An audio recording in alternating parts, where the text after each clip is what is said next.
The United States has been essentially starved of new devices for the treatment of aneurysms over the last 10 to 20 years, largely because of FDA pathways being so rigorous. And that's for good reason, because when we look at other countries throughout, especially Eastern Europe, Western Europe, and Australia, devices are far more accessible, but the oversight to get them to patient care is also somewhat limited. So there is a bit of a happy balance or a happy medium. There have been changes in CE mark approval pathways in Europe, which is making it far harder to get new devices to market and to patients, which is actually making countries like Australia and even the US more appealing for device startups. So these are my disclosures. Asahi is an aneurysm company, aneurysm treatment company, and a wire company, and so is Medtronic. And I have some equity in some of the companies I'll be talking about.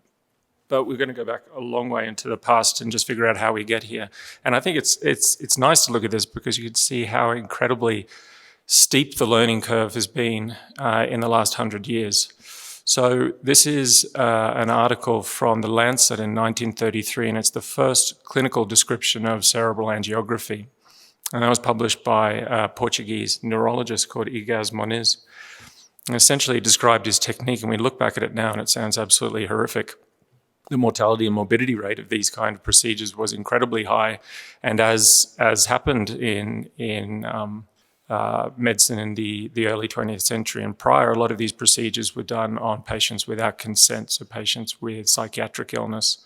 But basically, they took spot films of patients after injecting thorotrast into carotid and vertebral arteries. The complication rates were just incredible. Patients would end up with dissections, strokes, all these kind of things, but they did allow them to identify the cerebral anatomy and in some cases identify tumors. And we think of thorotrast. Thorotrast was the contrast du jour of the 1930s through the 1950s for cerebral angiography, and we know about the complications associated with that in terms of malignancy. We fast forward essentially to Dr. Seldinger. So he was a Swedish radiologist who essentially devised the technique, the Seldinger technique, for which all of us use in daily angiography and interventional procedures across multiple specialties. So moving forwards, Lussenhop and Velasquez were actually neurosurgeons, and they performed the first intracranial vessel catheterization in 1964.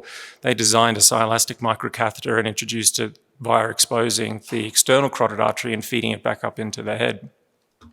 Some radiologic colleagues in the 1960s developed a microcatheter called a para-operational device, and had a micromagnet at the tip of the catheter, and they would continuously alternate electric magnetic fields, and this would allow the catheter to bend and swim through the intracranial vasculature to get it to the intracranial space.